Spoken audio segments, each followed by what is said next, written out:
রাসূলুল্লাহর জীবনী পড়তে হবে কি হবে না? এই জন্য আমরা সকলে এই ওয়াদা করেন। আমাদের আজকের প্রধান মেহমান মাওলানা নজরুল ইসলাম কাসিম সাহেব হুজুর চলে আসছেন।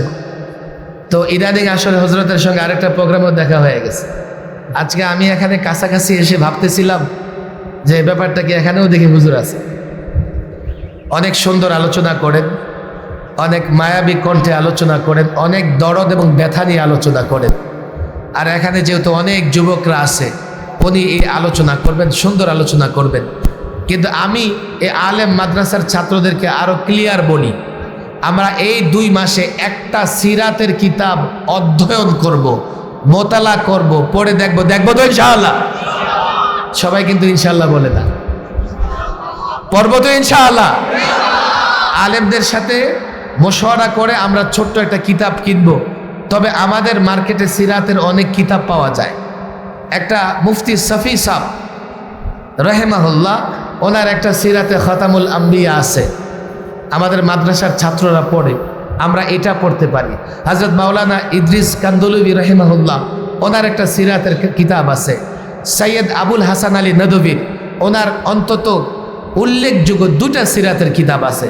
মাদ্রাসার ছাত্র, আলেম ওলামা সকলকে বলবো, আমরা যদি রাসূলুল্লাহর জীবনী পড়ি তখনই বুঝতে পারবো আমাদের সমস্ত সমস্যার সমাধান রাসূলুল্লাহর আদর্শে আছে, আছে না নাই? প্রথমেই সকলে তার শুকরিয়া আদায় করি, অন্তর থেকে উচ্চারণ করি আলহামদুলিল্লাহ। সম্ভবত এটা ঈদগাহ ময়দান, আর এই মহল্লার নাম ঈদগাহ পাড়া। তাহলে বোঝা গেল এই মহল্লায় ঘর বাড়ি প্রস্তুত হওয়ার আগেই ঈদগাহ ময়দান প্রস্তুত হয়েছিল। এই জন্যে ঈদগাহের নামে মহল্লার নামকরণ হয়েছে। ঈদগাহের নামে মহল্লার লোকেরা নিজেদের পরিচয় দিচ্ছে। যেহেতু ঈদগাহ ময়দান, ঈদগাহ মাঠ, এখানে বৎসরে 2টি ঈদের নামাজ আদায় করা হয়, সেহেতু এই ময়দানের গুরুত্ব এবং মূল্য রয়েছে। আবার এই ঈদগাহ মাঠে যখন মাহফিল হচ্ছে, মাহফিলেরও আদব রয়েছে। মাহফিলে আসলে বসলে, মাহফিলের চতুর্পাশে জমায়েত হলে মাহফিলের আদবও রক্ষা করা লাগে। আপনারা ঈদগাহ পাড়ার মানুষ, মাহফিল আপনাদের ঈদগাহ মাঠে হচ্ছে। এই জন্যে আমি অনুরোধ করব, যত দূর ঈদগাহ মাঠ আছে এখানে কেউ এদিক সেদিক ঘোরাফেরা করবে না। মাঠের ডানে কিছু যুবকের অট্টহাসি শোনা যাচ্ছে। এই যুবকরা আসো আসো, মাঠের ডান দিকে যুবকরা যারা আছো, আমার ছাত্র ভাইরা আসো। এই মাঠে কেউ দাঁড়িয়ে থাকতে পারবেন না। এক তো ঈদগাহ ময়দান, ঈদগাহ মাঠের আদব রক্ষা করা লাগে। এখানে আমরা বৎসরে 2টি নামাজ আদায় করি কি করি না? এই জন্য বড় আদবের সঙ্গে এই ময়দানে অবস্থান করতে হবে। দ্বিতীয়ত, যেহেতু এখানে মাহফিল চলছে, অন্তত যারা ময়দানে প্রবেশ করেছি কেউ শয়তানের ধোকায় আমরা পড়ব না। শয়তানের ধোকায় না পড়ে বসে যাই। আজকে কিন্তু অন্য দিনের তুলনায় গরম একটু কম না বেশি? এবং বৃষ্টি নেই। আমার মনে হয় সকালে প্রচণ্ড বৃষ্টি হয়েছিল, তাই না? প্রমাণ হচ্ছে রাস্তাঘাটে পানি। রাস্তাঘাটে পানি থাকাটা এই কথারই প্রমাণ বহন করে যে সকালবেলায় প্রচণ্ড বৃষ্টি হয়েছে। তবে আয়োজকরা ব্যবস্থাপনা বড় সুন্দর করেছেন। নিচে চাটাই কিংবা চট না দিয়ে পলিথিনের মতো কিছু দিয়েছেন, তাই না? কি বলে এগুলো রে? তিরপাল, যাতে করে নিচ থেকে পানি উঠতে না পারে। এত সুন্দর আয়োজনের পরে যুব সমাজ যখন এত সুন্দর আয়োজন করেছে, তখন আমাদের ময়দানে এসে ঘোরাফেরা করা উচিত না বসা উচিত? আপনারাও বলছেন বসা উচিত, তাহলে বিল পাস হয়ে গেল। যেই ময়দানে আর কেউ না বসে পারবে না, জনগণ সিদ্ধান্ত দিয়ে দিয়েছে ময়দানে কেউ ঘোরাফেরা করতে পারবে না। যুবক বাচ্চা সকলকে বলবো, যারা ময়দানে প্রবেশ করেছে বসে পড়েন। বাঁদিকে কিছু শক্তিশালী যুবক দাঁড়ায় আছে, এই যুবকরা বড় শক্তিশালী, ওদের পায়ে বড় শক্তি আছে। বলে হুজুর সারা রাত দাঁড়ায় থাকুম, আপনার সমস্যা কি? আমি জানি তোমাদের পায়ে শক্তি আছে, কিন্তু আমি তাও জানি দাঁড়িয়ে থাকলে একটু পরে শয়তান তোমাকে ধোঁকা দিয়ে পা দুটাকে আস্তে আস্তে ময়দানের বাইরে নিয়ে যাবে। কথা ঠিক না বে ঠিক? যে এলাকায় মাহফিল হয় সে এলাকায় যেমনি ভাবে আল্লাহ তাবারক ওয়া তাআলার রহমত বর্ষিত হয়, তেমনি ভাবে সে এলাকায় শয়তান বড় তৎপর থাকে। এই যে যুবক, কলেজ, ইউনিভার্সিটি ছাত্ররা এখানে এসছে, আপনি জানেন ওরা যাতে মাহফিলে বসতে না পারে, সারাক্ষণ শয়তান ওদেরকে কুতকুতি দিতেছে। এই যুবক শয়তানকে পরাজিত করে ঘর থেকে বের হয়ে এসছে, শয়তানকে পরাজিত করে বন্ধুর আড্ডা থেকে মাহফিলে এসছে, কিন্তু শয়তান এখানে এসে তাকে বলছে, এই বেটা যথেষ্ট হয়েছে, মাহফিল তো শোনা যায়, বসতে হবে কেন, দাঁড়িয়ে থাক। কেন দাঁড়িয়ে থাকলে শয়তানের জন্য তাকে ধোঁকা দেওয়া সহজ হয়ে যায়।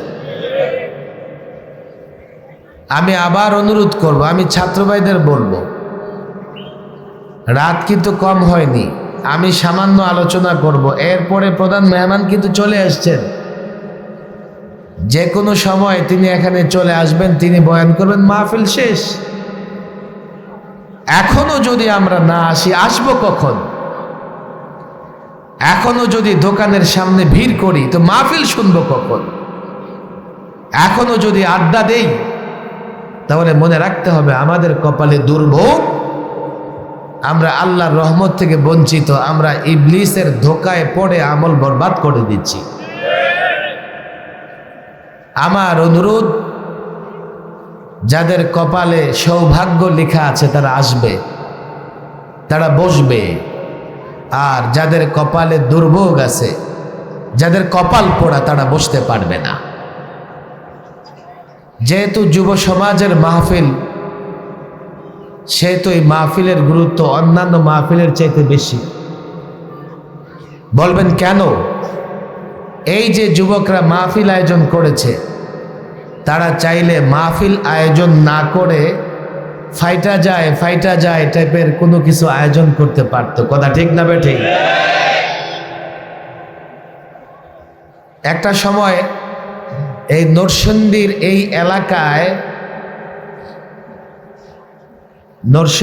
এলাকায় যাত্রা পালা, যাত্রা গান কি যেন বলে না, সপ্তাহব্যাপী হইতো যাত্রা নাটক। মুরব্বীরা বলেন ছিল কি ছিল না? আমাদের যুব সমাজের চারিত্রিক উন্নতি ঘটেছে।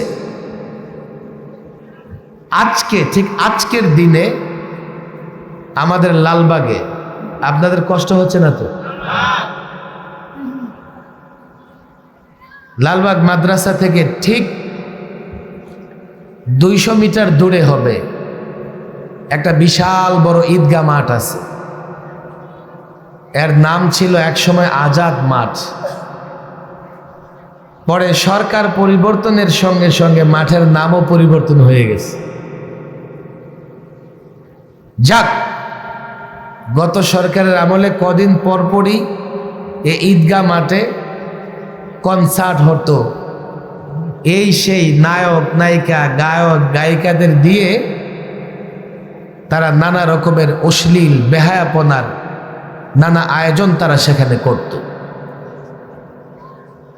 আলেমরা যেহেতু মজলুম ছিল, বাধা দিলেও আলেমদের কথা তারা শোনে নাই। ঠিক আজকের দিনে পরিবর্তিত এই অবস্থায় কিছু যুবক তারা উদ্যোগ নিল যে আজকে তারা একটা কনসার্ট করবে,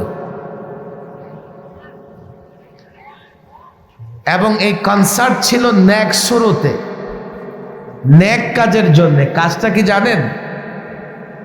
তারা ঘোষণা দিয়েছে আমরা বন্যার্তদের জন্য ত্রাণ সংগ্রহ করব, আর ত্রাণ সংগ্রহের জন্য আমরা এই কনসার্টের আয়োজন করেছি।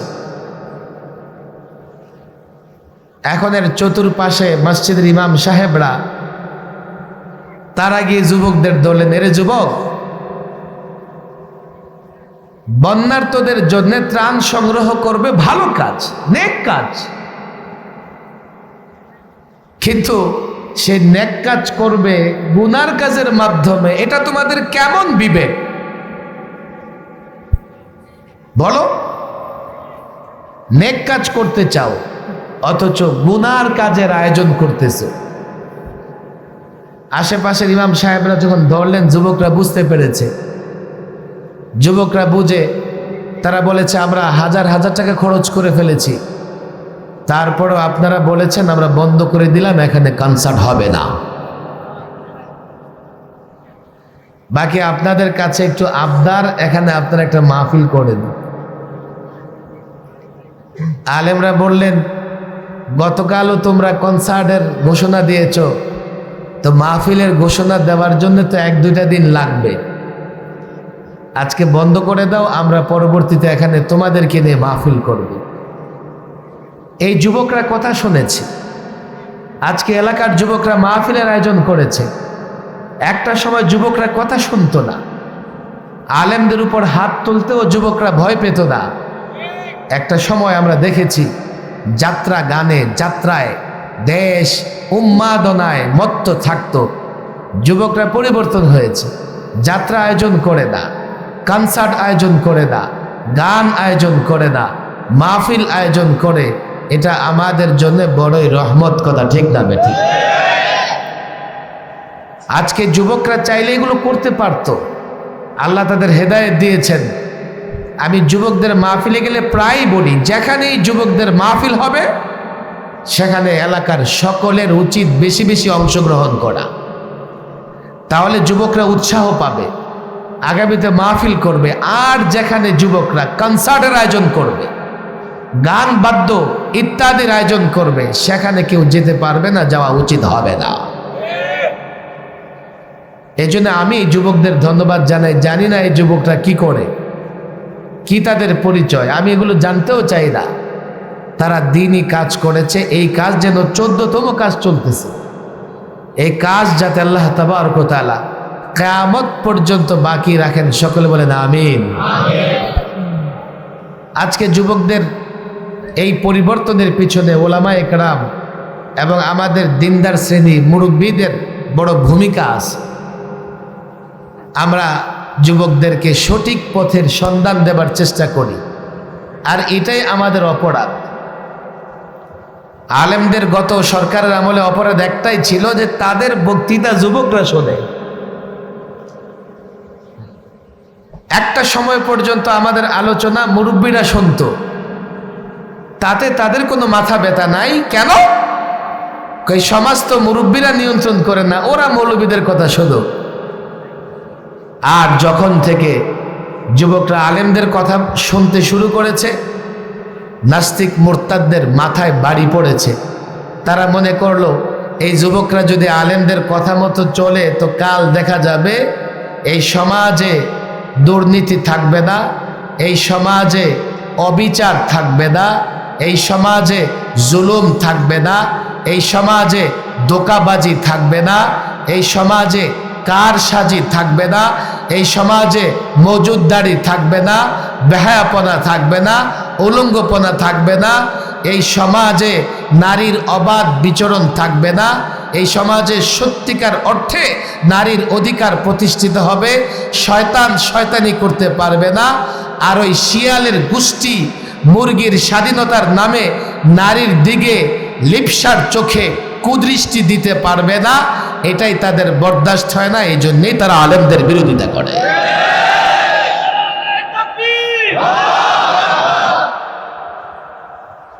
আজকে তো আমার দেশটা দুর্নীতির স্বর্গে পরিণত হয়েছে।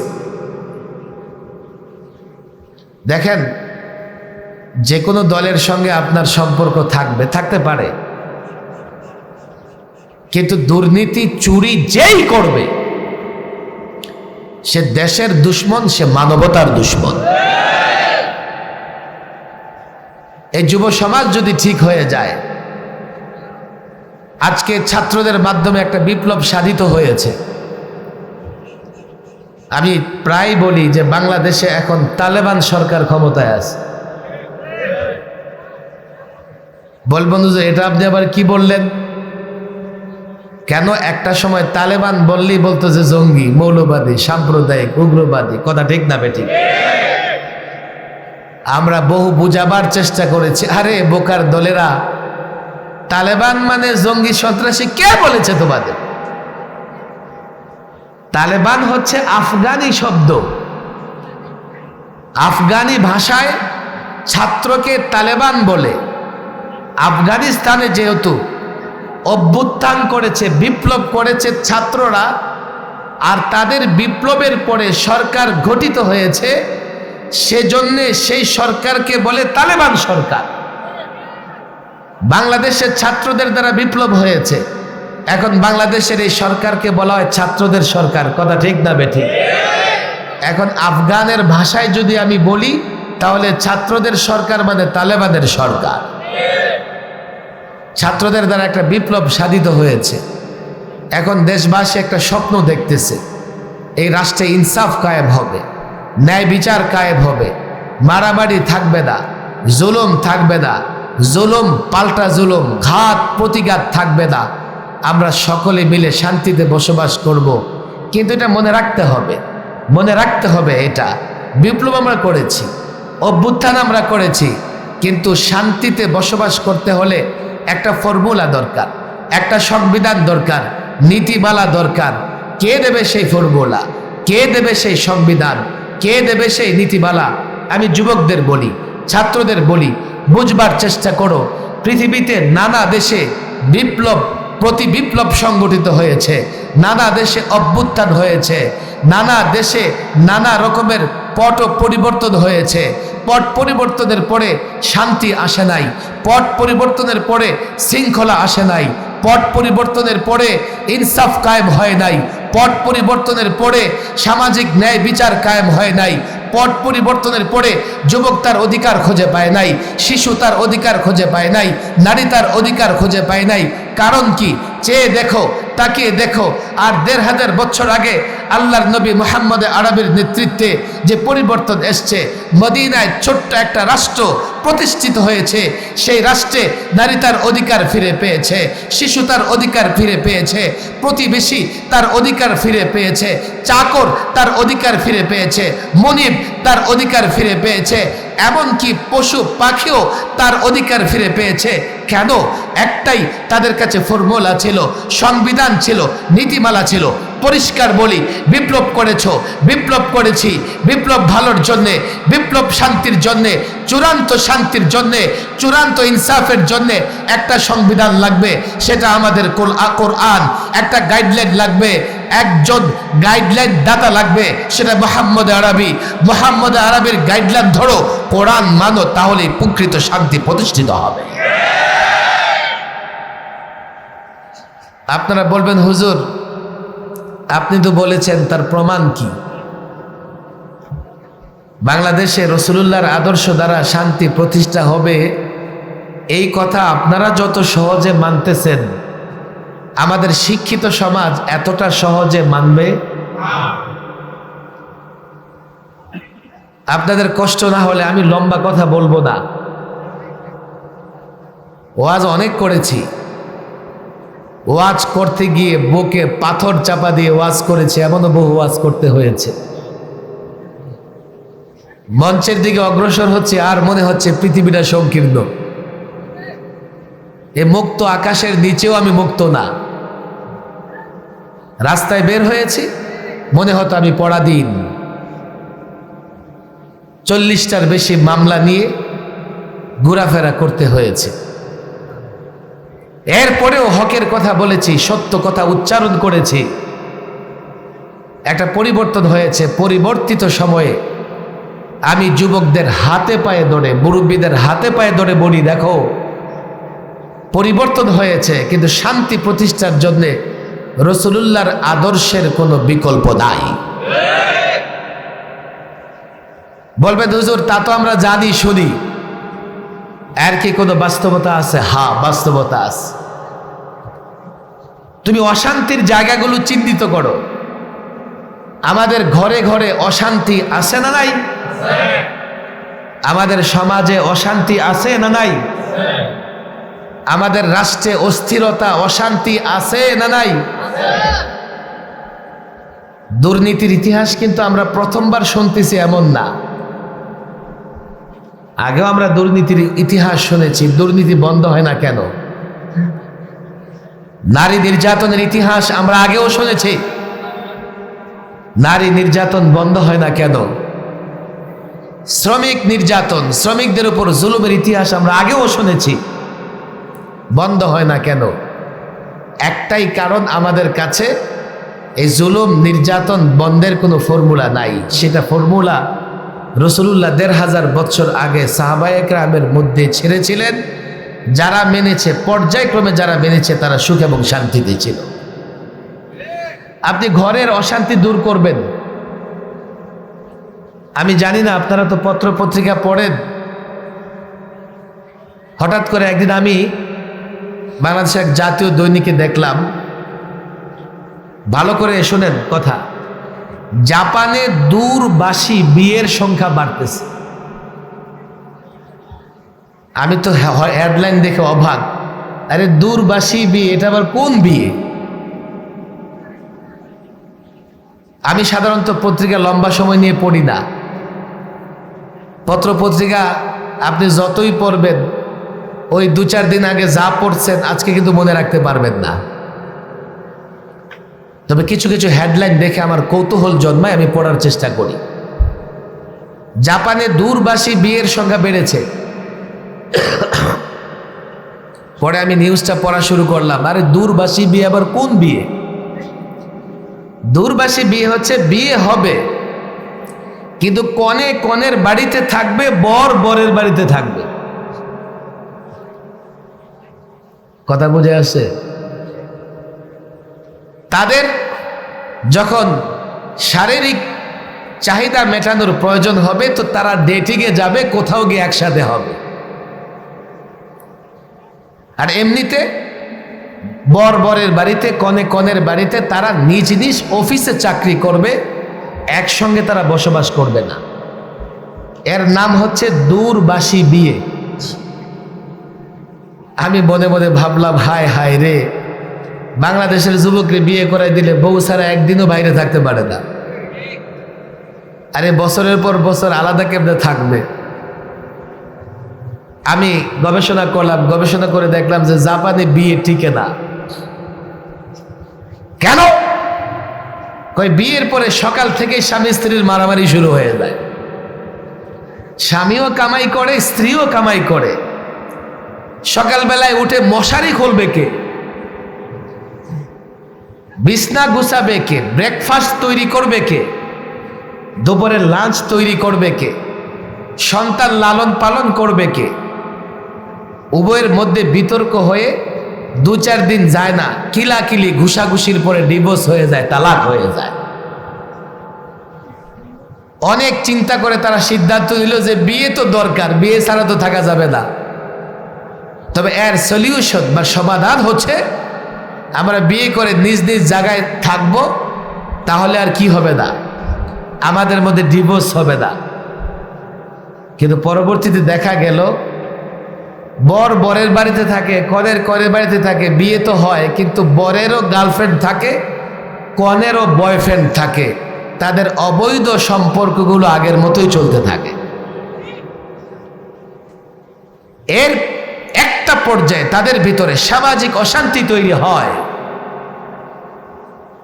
যতই ইসলাম থেকে দূরে যাবে, রাসূলুল্লাহর আদর্শ থেকে দূরে যাবে, কোনোদিন এই সমাজ শান্তি, সমাজে শৃঙ্খলা ফিরে আসবে না। আজকে যে আমাদের ঘরগুলোতে নানা রকমের ঝামেলা চলতেছে। দেখেন আপনাদের কষ্ট হয়ে যাবে, আমি এই জন্য লম্বা আলোচনা করব না। 4-5 বছর আগে বাংলাদেশের একটা জাতীয় দৈনিক প্রথম আলো, নাম শুনেছেন?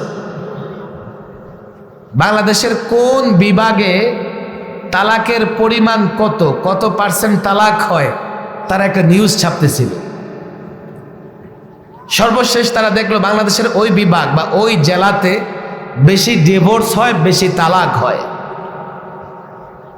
তারা কিছু সুপারিশ করছে যে এইভাবে যদি সম্পর্ক ছিন্ন হয় এর প্রভাব পরিবারে পড়ে, সন্তান থাকলে সন্তানের উপরে পড়ে, এইভাবে একটা পরিবার ধ্বংস হয়ে যায়। এই সম্পর্ক বিচ্ছিন্ন হওয়া ঠেকাতে হবে, কিন্তু তাদের কাছে তো ফর্মুলা নেই কি করে ঠেকাবে। আমি তো মাঝে মধ্যে বলি বাংলাদেশে যে টেলিভিশন আছে না নাই,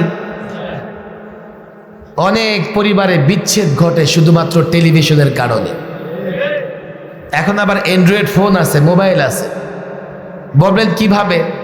এই যুবক খেয়াল করে দেখো, তুমি যখন তোমার স্ত্রীকে দিয়ে, তুমি যখন তোমার পরিবারকে নিয়ে টেলিভিশন দেখতেছো, টেলিভিশনে যারা নাটক করে, অভিনয় করে, তারা দেখতে সুশ্রী থাকে না কুশ্রী থাকে, সুন্দর না অসুন্দর, স্মার্ট না আনস্মার্ট, গায়ের রং কালো না সাদা, অরিজিনাল যাই হোক, মেকআপ করে ডিএসএলআর ক্যামেরা দিয়ে তাদের অবয়বটা খুব সুন্দর করে জাতির সামনে পেশ করে। একজন নারী যখন দেখতে থাকে নাট্যকারের দিকে, নায়কের দিকে, দেখে কত স্মার্ট, কত সুন্দর করে কথা বলে, কত সুন্দর পোশাক করে, সিনা কত চওড়া, বাহু কত মোটা, দেখে দেখে ভাবতে থাকে হায় হায় হায়, জীবনটাই বরবাদ। পাশে বসে আছে সলিমুদ্দিনের বাপ, দেখতে লাগে কুলির মতো। এখন এই সলিমুদ্দিনের বাপের দিকে মহিলার আকর্ষণ থাকবে না টেলিভিশনের নায়কের দিকে? এখন সলিমুদ্দিনের বাপ যদি কোনো অর্ডার দেয়, এটা মধুর মতো লাগবে না বিষের মতো লাগবে? যদি বলে এই অমুকের মা 1 গ্লাস পানি দাও, তো 3টা ঝাড়ি দিবে, যাও দিয়া খাও। এখন তার তো মেজাজ গরম, সে তো পরিবারের বস। ইন্না লিল্লাহ।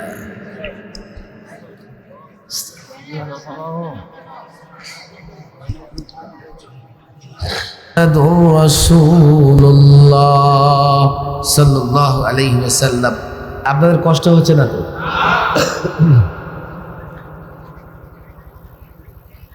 সলিমুদ্দিনের বাপ যখন টেলিভিশনে দেখে, তো টেলিভিশনের নায়িকাদের দেখা তার ভালো লাগে না খারাপ লাগে? এখন যখন নিজের গৃহিণীর দিকে তাকায় তো হায় হায় হায়, কি কাজের বেটি বিয়ে করে নিয়ে আসছে। আমি আগে একটা গল্প শুনতাম, গল্প শোনাইতাম। বাংলাদেশের টেলিভিশনে টকশো করার অনেক অভিজ্ঞতা আমার আছে, অনেকের সঙ্গে টকশোতে আমি অংশগ্রহণ করেছি। আমি একবার চিটাগং সফরে গেছি, হঠাৎ পিছন থেকে এক নারী আমাকে ডাকতেছে, মুফতি সাহেব, মুফতি সাহেব। দেখি এখানে কোন নারী আমাকে ডাকে, তাকাই দেখি যে একদল নারী পুরুষ ঢুকছে। ঢুকে বলে, কেমন আছেন? আপনাকে দেখছি, মনে আছে অমুক টকশোতে আপনার সঙ্গে দেখা হয়েছে। তো বললাম যে আপনারা কোথায় গেলেন? বলে আমরা হিল ট্যাক্সে গেছিলাম অভিনয়ের জন্যে। আমি ভাবলাম ওদের সঙ্গে এখন দাঁড়ায় কথা বললে কে কোন দিক থেকে ছবি উঠাবে, খেয়ে কোন ধরনের অপপ্রচার চালাবে। বললাম একটু থাকেন, আমি একটু ওয়াশরুমে যাই। দৌড়ে গিয়ে ওয়াশরুমে ঢুকছি, আর মনে মনে ভাবতেছি এগুলো যতক্ষণ বিমানে না ওঠে আমি আর বের হবো না। আমি বাস্তব জীবনের অভিজ্ঞতা থেকে বলতেছি, যাদেরকে টেলিভিশনের সোনালী পর্দায়, রূপালী পর্দায় আপনারা বিশ্ব সুন্দরী আর বিশ্ব সুন্দর মনে করেন, যদি সামনাসামনি দেখবেন তখন মনে হবে যে একবারও দেখলে জোর করে কেউ দেখাইতে হবে। আমাদের যুবকরা ওদের জন্যই পাগল। টেলিভিশনের ক্যামেরায় দেখে স্বামী তার স্ত্রী থেকে মন উঠে যায়, স্ত্রীর মন উঠে যায় স্বামী থেকে।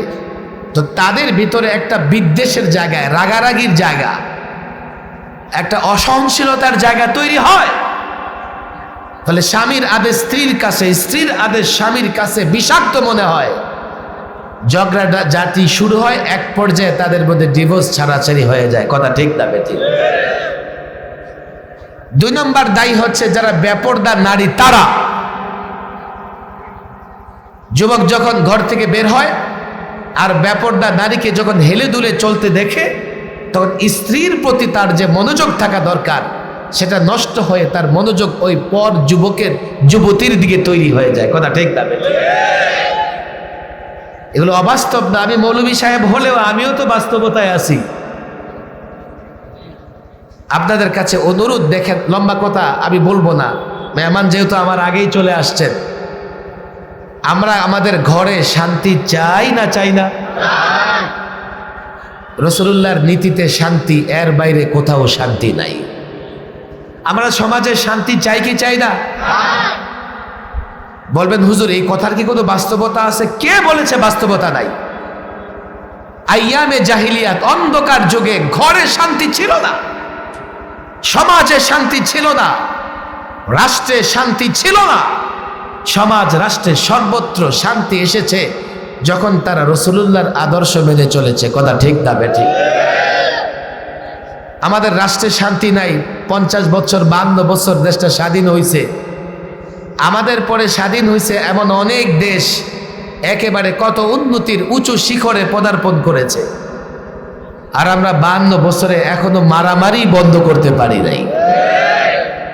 আমি এই প্রজন্মের যুবকদের বলবো, রাজনীতি করতে চাও, নেতৃত্ব দিতে চাও, কে বলেছে তোমাকে রাসূলুল্লাহর আদর্শে রাজনীতি নাই? তোমাকে কে বলেছে কোরআন সুন্নাহ মেনে রাজনীতি করলে রাজনীতি করতে পারবে না? কে বলেছে তুমি নেতৃত্ব দিতে পারবে না? আমি তো বলি, আল্লাহর নবীর আদর্শ মেনে, রাসূলুল্লাহর সুন্নাহ মেনে, আল্লাহর নবীর নির্দেশনা মেনে যদি রাজনীতি করো, আমি যুবকদের বলি, এই প্রজন্মের যুবকদের বলি, মাদ্রাসার ছাত্রদের বলি, আলেমদের বলি, তুমি এই পশ্চিমাদের নীতি ফর্মুলা মেনে ছোট্ট একটা দেশ শাসন করতেছো, তাও স্বাধীনভাবে নয়। যেই ক্ষমতায় আসুক, কেউ পূর্ব দিকে, কেউ পশ্চিম দিকে সেজদা করে, কেউ মাথা নত করা ছাড়া সঠিকভাবে রাষ্ট্র চালাতে পারে না। তুমি কি জানো, ছোট্ট রাষ্ট্র নয়, গোটা পৃথিবী মুসলমানরা শাসন করেছে, আর পশ্চিমারা মুসলমানদের সামনে মাথা নত করে রেখেছিল। তাও কয় বছর? আমি যুবকদের বলি, তাও কয় বছর? তাদের তো তোমরা গোলামি করো, কিন্তু কয় বছর ক্ষমতায় থাকতে পারো?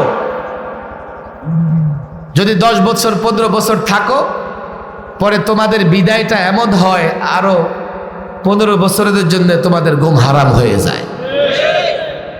আমি যুব সমাজকে বলি, যদি রাসূলুল্লাহর নির্দেশনা মানো, এই 56,000 বর্গমাইলের বাংলাদেশ নয়, গোটা পৃথিবীর রাজত্ব করতে পারবে। যদি রাসূলুল্লাহর নির্দেশনা মানো, শুধুমাত্র এই ছোটখাটো উন্নতি নয়, তোমরা এমন উন্নতি করবে গোটা পৃথিবী তোমাদেরকে রোল মডেল মনে করবে। আফগানিস্তান যুদ্ধ বিধ্বস্ত একটা দেশ। বলবেন হুজুর 20 বছর যুদ্ধ করতেছে। না না না, আফগানিরা যুদ্ধ করতেছে 400 বছর যাবত। আমি এই যুবকদের ইতিহাস পড়তে বলবো। আর এই লাস্ট 50 বছর প্রথমে তারা যুদ্ধ করেছে সোভিয়েত ইউনিয়নের বিরুদ্ধে, রাশিয়ার বিরুদ্ধে। আফগানিস্তানের সঙ্গে লড়াই করে রাশিয়া টুকরা টুকরা হয়ে গেছে। তালেবান ক্ষমতায় এসছে, তো আমেরিকা, নেটো একসঙ্গে আফগানিদের বিরুদ্ধে লড়াই করেছে, যুদ্ধ করেছে। কথা ঠিক না বেঠিক? এই যুদ্ধ চলেছে কমপক্ষে 22 বছর, 21 বছর। একটা যুদ্ধ বিধ্বস্ত রাষ্ট্র এই গত 1.5 বছরে এতটা উন্নত করেছে, অনেক রাষ্ট্র 50 বছরও এতটা উন্নত করতে পারে নাই। কারণ একটাই, তারা কোরআনের শাসন, কোরআনের বিধিবিধান মেনে চলেছে। আমি তো বলি বাংলাদেশের মতো ক্ষুদ্র রাষ্ট্র নয়। বলবেন হুজুর আপনি চাপা পিটান, আপনি বলেন গোটা পৃথিবী আমরা রাজত্ব করব, ওই সেরা খেতায় ঘুমায়া বিশ্বজয়ের স্বপ্ন আপনারা দেখেন। এমন কথা বলে এমন লোক আছে না নাই? আরে আমরা সেরা কাথায় ঘুমায়া বিশ্বজয়ের স্বপ্ন দেখি না, আমরা বাস্তবেই বিশ্ব জয় করেছিলাম এবং বাস্তবে আমরা বিশ্ব শাসন করেছি। কথা ঠিক না বেটি? বলবেন হুজুর প্রমাণ কি? দেখেন এখন এমন একটা সময় প্রত্যেকের পকেটে অ্যান্ড্রয়েড ফোন আছে না নাই? আবার ফোনের ভিতরে মিস্টার গুগল সাহেব অপেক্ষা করতেছেন। আপনি এখন মিস্টার গুগলকে জিজ্ঞেস করেন, এরে মিস্টার গুগল, সাকত সাহেব তো বললো যে মুসলমানরা গোটা পৃথিবী শাসন করেছে, আচ্ছা আমাকে বলো দেখি মুসলমানরা গোটা পৃথিবী কতদিন শাসন করেছে? মিস্টার গুগল সঙ্গে সঙ্গে বলে দেবে, এই মুসলমানরা ইউরোপ স্পেন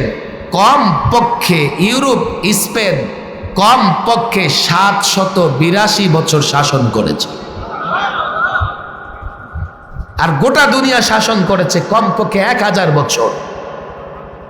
আরে তোমাদের পূর্বপুরুষ মুসলিম শাসকরা যদি ইউরোপ জয় না করত, ইউরোপ আবাদ না করত, এখনো ইউরোপের লোকদের পাহাড়ের গর্তে ঘুমাইতে হইতো, বিজ্ঞান চর্চা তো দূরের কথা, ঘর বাড়ি বানায়াও থাকতে পারত না। আমি এই প্রজন্মের যুবকদের বলি, রাজনীতি করতে চাও, সমাজ সেবা করতে চাও, তোমার কাছে একটা রোল মডেল আছে, রাসূলুল্লাহ সাল্লাল্লাহু আলাইহি ওয়াসাল্লাম, যার আদর্শ, এই তো তার আদর্শ, তার আবির্ভাবের, তার আদর্শ চর্চার একটা মাস আমাদের সামনে চলে আসছে, রবিউল আউয়াল মাস, রাসূলুল্লাহর আগমন এবং রাসূলুল্লাহর বিদায় এই মাসে আমি একটা ওয়াদা এই যুবকদের থেকে দিতে চাই, আমরা রাসূলুল্লাহর আদর্শ শক্তভাবে ধরব তো ইনশাআল্লাহ। পাক্কা ওয়াদা করে হাত উঠান।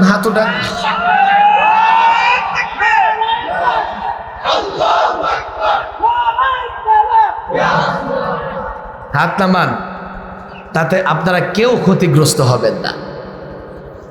আলোচনা করতে গেলে অনেক সময় লেগে যাবে। কেউ প্রশ্ন করতে পারে, হুজুর বিজ্ঞানের যুগেও কি 1500 বছর আগে রাসূলুল্লাহ এসছেন, তার আদর্শ চলে? বিজ্ঞানের যুগে রাসূলুল্লাহর আদর্শ চলে না? আপনাদের সন্দেহ আছে? বলেন, বিজ্ঞানের যুগে রাসূলুল্লাহর আদর্শ চলবে না? আরো জোরে বলেন, চলে না?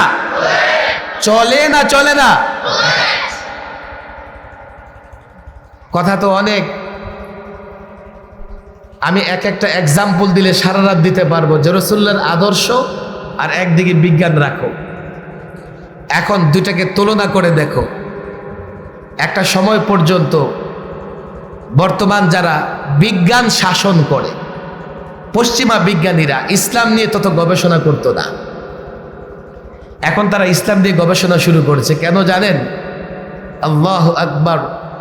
যেই ফ্রান্সে হিজাব নিষিদ্ধ, সেই ফ্রান্সের যুবকরা দলে দলে ইসলাম গ্রহণ করতেছে।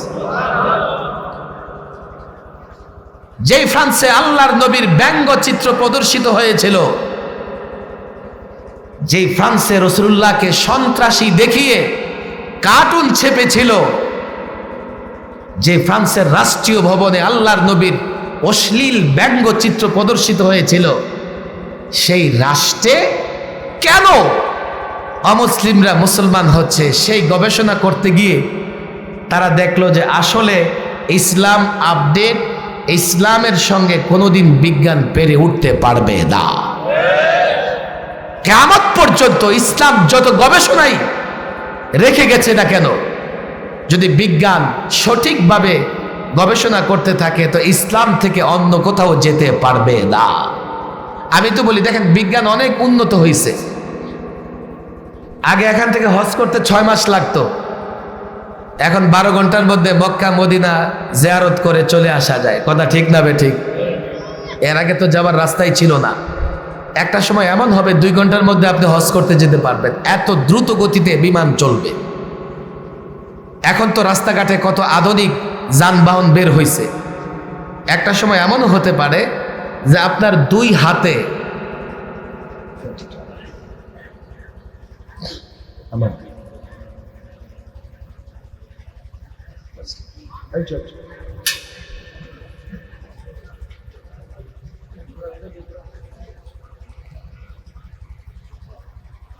ভবিষ্যতে বিজ্ঞান কি আবিষ্কার করবে, এমন হতে পারে বিজ্ঞান 2টা ডানা পাখা আবিষ্কার করবে। আপনি এই দুই ডানাকে আপনার দুই হাতের সঙ্গে বাঁধবেন, ছোট্ট একটা ডিভাইস দিবে, এটা এখানে রাখবেন পকেটে, ছোট্ট একটা ব্যাটারি ট্যাটারি দিয়ে একটা মেশিনও থাকবে তার মধ্যে। আপনি সুইচ টিপবেন, এরপরে পাখির মতো ডানা মেলে আকাশে উঠতে থাকবেন। এটা বিজ্ঞানের জন্য কঠিন না, হয়তোবা খুব দ্রুত এমন দেখা যাবে। এখন রাস্তাঘাটে মানুষের জট হয়, একটা সময় আকাশে মানুষের মধ্যে জট হবে, টক্কর খাবে আকাশে, হতে পারে। এখন 6 ঘন্টায় হজ করা যায়, হতে পারে একটা সময় আধা ঘন্টায় হজ করবে। বিজ্ঞান অনেক উৎকর্ষ সাধন করবে, কিন্তু যতই উৎকর্ষ সাধন করুক, বিজ্ঞান আকাশের ঠিকানা খুঁজে পাবে না। অথচ মেরাজের রজনীতে রাসূলুল্লাহ সাল্লাল্লাহু আলাইহি ওয়াসাল্লাম কিছুটা সময়ের মধ্যে বাইতুল্লাহ থেকে বাইতুল মুকাদ্দাস, বাইতুল মুকাদ্দাস থেকে প্রথম আকাশ, দ্বিতীয়, তৃতীয়, চতুর্থ, পঞ্চম, ষষ্ঠ, সপ্তম, সিদরাতুল মুনতাহা পর্যন্ত সফর করেছেন। বিজ্ঞান অহংকার করো, তাহলে বলো দেখি কবে তোমরা সিদরাতুল মুনতাহায় যেতে পারবে? এখন পশ্চিমারা গবেষণা করতেছে আমার যুবকরা কেন ইসলাম গ্রহণ করতেছে। তারা গবেষণা করে করে দেখলো যা কিছু কল্যাণ সব ইসলামে আছে। আলহামদুলিল্লাহ বলেন। আমরা কিন্তু মুসলমানরা বিজ্ঞান জানি না, বিজ্ঞান জানি না, কিন্তু ইসলাম মেনে মেনে বিজ্ঞান যা আবিষ্কার করবে, বিজ্ঞান যত থিওরি দেবে, ইসলাম মানার কারণে সব আমরা বিজ্ঞানের সমস্ত আবিষ্কারের সফলতা আমরা ভোগ করতেছি শুধুমাত্র ইসলাম মানবার কারণে। কথা ঠিক না বেঠিক? অনেক কথা। আমাদের বিশ্বাসের জায়গাটা ঠিক করতে হবে। যদি বিশ্বাসের জায়গা আমরা ঠিক করতে না পারি, আমরা কিন্তু কোমর সোজা করে দাঁড়াতে পারবো না। তাহলে রাসূলুল্লাহর আদর্শে শান্তি আছে না নাই? ন্যায় ইনসাফ রাসূলুল্লাহর আদর্শে আছে না নাই? সমাজের শান্তি কোথায় আছে? রাসূলুল্লাহর আদর্শে। ঘরের শান্তি কোথায় আছে? রাষ্ট্রের শান্তি কোথায় আছে? আপনি যদি মনে করেন সাম্যের অর্থ ব্যবস্থা কায়েম করবেন, তাহলে রাসূলুল্লাহর অর্থনীতি লাগবে। কথা ঠিক না বেঠিক? আপনি যদি মনে করেন ন্যায় বিচার কায়েম করবেন, তাহলে রাসূলুল্লাহর বিচার ব্যবস্থা লাগবে। আপনি যদি মনে করেন একটা সফল রাষ্ট্রনায়ক হবেন, তাহলে রাসূলুল্লাহর রাষ্ট্র পরিচালনায় যত নীতি আছে আপনাকে তা মেনে চলতে হবে। দেখেন অনেক কথা। আপনি যদি মনে করেন সমরবিদ হবেন, আপনি একেবারে অধিনায়ক হবেন যুদ্ধের ময়দানে আপনি একেবারে বীর বাহাদুর হয়ে লড়াই করবেন, এর আদর্শ রাসূলুল্লাহর জীবনীতে আছে। কথা ঠিক না বেঠিক? এই জন্য এই প্রজন্মের যুবকদের বলবো, আগামী একটা মাসে কমপক্ষে ছোট্ট একটা সিরাতের কিতাব, রাসূলুল্লাহর জীবনী সম্বলিত কিতাব আমরা মোতালা করব তো ইনশাআল্লাহ? পাক্কা ওয়াদা? আর আলেমদের বলবো আগামী জুমা থেকে শুরু করবেন। আগামী জুমা থেকে শুরু করে অন্তত 2 মাস ধারাবাহিক রাসূলুল্লাহর জীবনী আলোচনা করবেন। কেমন করে আলোচনা করবেন? বর্তমানে যেই সমস্যা আছে সেই সমস্যায় রাসূলুল্লাহর জীবনীতে কি সমাধান আছে, সেই সমাধান যদি রাসূলুল্লাহর জীবন থেকে এই প্রজন্মকে দেওয়া হয়, তখনই এই প্রজন্ম রাসূলুল্লাহর জীবনী মেনে সফলতা ভোগ করতে পারবে। কথা ঠিক না বেঠিক? হয়তো মাওলানা চলে আসছেন, পাক্কা একটা ওয়াদা করেন, আমার দিকে তাকে একটা ওয়াদা, হাত তুলে ওয়াদা করেন, একটা কিতাব পড়বেন রাসূলুল্লাহর জীবনীর। পড়বেন তো? আরে পড়বেন তো? ওয়াদা কয়টা করছেন মনে আছে? এক, আমরা বিশ্বাস করি আমাদের শান্তি শৃঙ্খলা রাসূলুল্লাহর আদর্শে আছে না নাই? 2 নম্বর, আমাদের এই শান্তি শৃঙ্খলা রাসূলুল্লাহর আদর্শে আছে জানতে হলে রাসূলুল্লাহর জীবনী পড়তে হবে কি হবে না? এই জন্য আমরা সকলে এই ওয়াদা করেন। আমাদের আজকের প্রধান মেহমান মাওলানা নজরুল ইসলাম কাসিম সাহেব হুজুর চলে আসছেন। তো ইদানিং আসলে হজরতের সঙ্গে আরেকটা প্রোগ্রামও দেখা হয়ে গেছে। আজকে আমি এখানে কাছাকাছি এসে ভাবতেছিলাম যে ব্যাপারটা কি, এখানেও দেখি হুজুর আছে। অনেক সুন্দর আলোচনা করেন, অনেক মায়াবী কণ্ঠে আলোচনা করেন, অনেক দরদ এবং ব্যথা নিয়ে আলোচনা করেন। আর এখানে যেহেতু অনেক যুবকরা আছে, উনি এই আলোচনা করবেন, সুন্দর আলোচনা করবেন। কিন্তু আমি এই আলেম মাদ্রাসার ছাত্রদেরকে আরো ক্লিয়ার বলি, আমরা এই 2 মাসে একটা সিরাতের কিতাব অধ্যয়ন করব, মোতালা করব, পড়ে দেখবো তো ইনশাআল্লাহ। সবাই কিন্তু ইনশাআল্লাহ বলে না, পড়বো তো ইনশাআল্লাহ। আলেমদের সাথে মশওয়ারা করে আমরা ছোট্ট একটা কিতাব কিনবো। তবে আমাদের মার্কেটে সিরাতের অনেক কিতাব পাওয়া যায়। একটা মুফতি শফি সাহেব রাহিমাহুল্লাহ, ওনার একটা সিরাতে খতামুল আম্বিয়া আছে, আমাদের মাদ্রাসার ছাত্ররা পড়ে, আমরা এটা পড়তে পারি। হযরত মাওলানা ইদ্রিস কান্দলুবি রাহিমাহুল্লাহ, ওনার একটা সিরাতের কিতাব আছে। সৈয়দ আবুল হাসান আলী নদভী, ওনার অন্তত উল্লেখযোগ্য 2টা সিরাতের কিতাব আছে। মাদ্রাসার ছাত্র, আলেম ওলামা সকলকে বলবো, আমরা যদি রসুল্লাহর জীবনী পড়ি তখনই বুঝতে পারবো আমাদের সমস্ত সমস্যার সমাধান রসুল্লাহর আদর্শে আছে না নাই? পাক্কা ওয়াদা, পড়বো তো ইনশাআল্লাহ, পড়বো তো ইনশাআল্লাহ। মাওলানা আলোচনা করবেন। আল্লাহ তাবারক ওয়া তাআলা আমাদের সকলকে শেষ পর্যন্ত বসে আলোচনা শোনার তৌফিক দান করুন। ওমা তাওফীকি ইল্লা বিল্লাহ ওমা আলাইনা ইল্লাল বালাগ।